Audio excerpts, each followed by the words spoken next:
There's nothing a farmer loves more than a good old auction.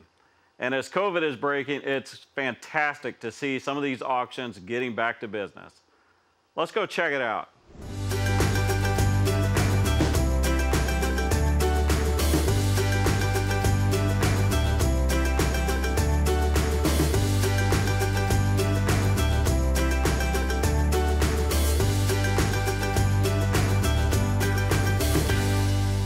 Are you buying anything today? Well, I got enough money for some of the junk, but I don't know if I need to bring any more of that home or not today. Okay, what's the weirdest thing you bought at an auction?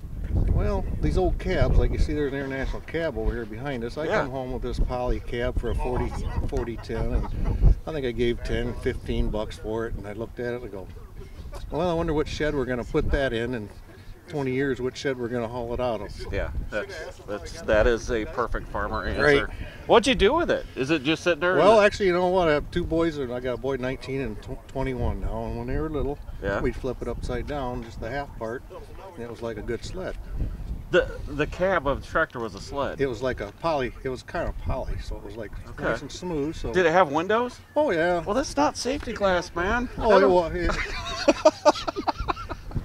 Do you farm? Oh yeah, I've been farming my whole life, but I worked in town 25 years at a factory and doing supported what? the farmer. Copper wire? Well, would you believe I was a bubble blower? I'm not sure. What exactly is a bubble blower? Well, you take the resin, plastic resin, extrude it through an extruder, and it comes up and you heat this tubing and you make it into shrink film. Oh, I got you. Anything you tear open with shrink film on it, I might have watched it go by on a bubble. Gotcha. Okay. And so the auction here, they're doing a lot of this online stuff. You think that's going to take away the community from rural America? Well, I think it's good for the seller, but for the guy trying to find that little niche auction where he's going to come home with a bargain, them days are gone. Yeah. Yeah. Have you ever run somebody up at an auction? Most of the time I don't, if I know them. Have you ever been run up? Yeah, I'd have to go back to the old scalpers are always the ones that run me up. Yeah, okay. And I don't think they like to be called scalpers though, you know. I don't know why. We can't say that anymore? I don't think so. You can't say anything anymore. No. Scalpers, all right. I don't think you can say that anymore. They're always the ones that are like number one or like 111 or something like that. Yeah, just put it on number one. Yeah, okay. I always wanted number one, but you never get it. We don't get up early enough. Either that, they get their number the day before, or they mail it to them in the mail, maybe. I don't know. Yeah.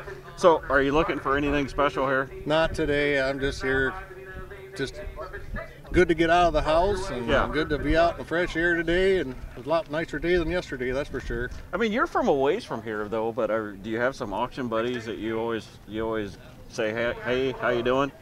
Oh, yeah. I was just telling your wife, I had a friend that don't live too far from me. I see him like very seldom. It's only at auctions. But if I go to an auction on the Indiana state line, I say, hey, how you doing? I says, this is the last time I seen you. Weren't we over on the other state line? Well, good. Well, I hope you bid well. What's your number? Shit, I don't know. I don't dig it out until I get in trouble. Because I'm going to use it. Yeah. That's what I always do at the John Deere dealer. I always tell them put it on my neighbor's cow. Yeah. And one young kid was there one day, and he comes back and says, "Who do you tell them to put that on?" I says, "Well, put it on the Durwood brothers." And he's like, no, that ain't right. Have you ever bought something and then thought, you know, I better call the bank and tell them?